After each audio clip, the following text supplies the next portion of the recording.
Ryan and Kelly Bro have suffered the loss of a child not once, but twice. A son who died after 15 days, and his twin, a girl who died at the age of 4. They've taken their pain and turned it into a passion project now known as Redbird Ministries. And they have a big event coming up this week to support their mission. This interview from Monday, June 24th, 2019 on Acadiana's Morning News. This is News Talk 96.5, KPEL. I wanted to find something that was meaningful, because no one ever, gets married and decides, like this is what their story is going to be. Right. But here we are, after losing 2 children, we lost a 15-day-old son and an almost 4-year-old daughter. Mm-hmm. Separate instances, 3 years apart. Mm-hmm. But through our suffering and through our redemption, finding our faith back and just trusting in God again, learning how to. Yeah. We found Redbird Ministries, and our primary focus is on the couple, because what we found is between 5 and 10 years is when couples divorce, and we're trying to save families. Mm-hmm. Yeah. And I can't imagine. I mean, going through it the one time, was it the 15-day-old son first, and then the 4-year-old? Yes. Yeah. They were twins. Oh, they were. Okay. Yes. Wow. I mean, even more. Yeah. Even more. My stomach just dropped. When you go through it the second time, I'm sure the easy route is to say, I can't do this. Mm-hmm. I mean, I can't imagine going through it one time, but when that second time happens, and yet you guys seem to be stronger than ever. Is this what you really are hoping to find for other people? Yeah, so we made Mother Teresa our patroness of our ministry, because whenever she was given her inspiration, they call it her call within a call, it happened on September 10th, and I call it a God instance. Our daughter was baptized on September 10th, and 3 years later she died on September 10th. And so we made Mother Teresa our patroness because whenever she got her inspiration, she took a 4th vow, and her 4th vow was to recognize the face of those who are suffering, and just to show them and bring them hope. And that's what we want to do. We want to bring people hope that there is not just we're not going to just survive the loss. Like if we unite our cross to Christ's cross, we can actually and you can thrive. And you can thrive and live. Exactly. Yeah. You can live and enjoy your lives. Now, coming up at Warehouse 535, and it's this Friday evening, you guys are doing Loving Through Loss Soiree. So tell us a little bit about that. as my husband points to me. Ron, I'm making you talk. I'm making you talk more. He's much more of a talker than me. That's why it's ironic that God's calling us to this. So on Friday, we're having a fundraiser, and all the proceeds are going to go towards a program that I've written. It's being edited right now, but the production of the video. So the mentorship program basically walks through 10 sessions. It walks through the passion of Christ with couples, and one mentor couple will be able to walk with another couple that's new amazing to Redbird in the privacy of their home.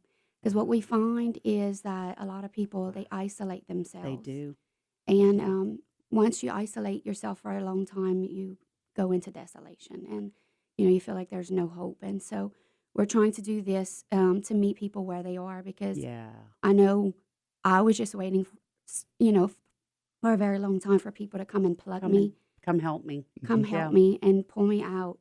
But I was not willing to go places. Yeah. And so that's why this is important, to where, the comforts of our home, or even the comfort of your mentor's home, if you don't want them to go to your home, they can, walk through these sessions. I think it's important to note, a lot of times when we talk about this, I know Maddie's Footprints is another similar organization, but it deals with an infant. It deals with infant and child loss. A lot of these feelings are just as strong if, for someone in your situation, with a 15-day-old or a 4-year-old, but would have the same exact feelings and same exact process if for a 20-year-old or a 30-year-old. Yeah. Talk a little bit to that. We have all sorts, I guess, Mhm. of loss. So we have from newborn all the way up to, I mean, the oldest we've had is how long? Like How 40 years like old. yeah, 40 years Mhm. old. So Yeah. our chaplain is Deacon Barney, and they lost a daughter, 27-year-old daughter. Wow. Yeah. So And different circumstances too. So, Yeah. it doesn't matter what the circumstance. We Yeah. even have a core team member whose child committed suicide. Yeah. So, it's not just natural. We also have a counselor that's her and her husband are on the core team, and she's lost 3 children. Mhm. They were How- all infants. I want to ask how this process, and we're going to plug this event that's coming up for people who, you might be thinking of a family member who hasn't been out of the house, Mhm. who hasn't brought themselves to get dressed or to put makeup on. I Yep. mean, Yeah. it's just that process, and I think the reason people don't want to do that is because that's like the ultimate symbol that life is going on. Mhm. Yeah. And I do want to talk about it personally with you guys though. How does this outreach help yourselves? I mean, seeing this and being able to help other couples.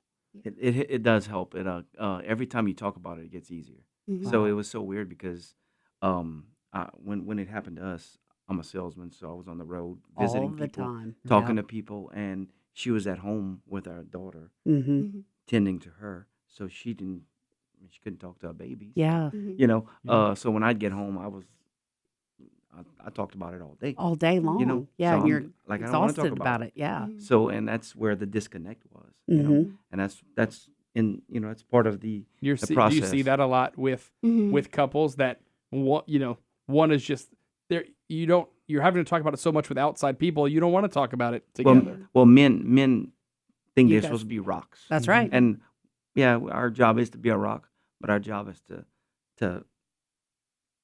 I'm trying to look for the word. Is it sort of lead by example and to show your spouse, Yes, I'm going through it too. yes, And I feel weak, but Yeah. I'm supposed to be Mhm. your rock. yeah, to communicate basically. communicate. That's the word I was looking for. And it's really hard too if it's a death that is associated. I mean, we have seen so many overdose Mhm. deaths, and so people also feel differently about that situation because they may feel guilt and shame and Mhm. those types of things. So Redbird Ministries presenting Loving Through Loss Soiree, celebrating the lives of our beloved children whom we loved and lost. It is happening this Friday, June 28th. Warehouse 535. It starts at 7 p.m. A dinner included, cash bar, entertainment by the Good Dudes, and really just trying to spread the word that it's okay. Yeah. It's okay. And There's people I think out most there to importantly, help. you're not alone. You know? Because that's Mhm. probably part of the reason you want to stay inside your house. Who else can identify with this pain? Mhm. You guys are Mhm. doing great work. Thanks for Yeah. coming in and Thank y'all. sharing it. We'll get Thank the you. information up on our website, kpel965.com. It's 8:48 now at News Talk 96.5 KPEL. We're back with more Acadiana's Morning News next.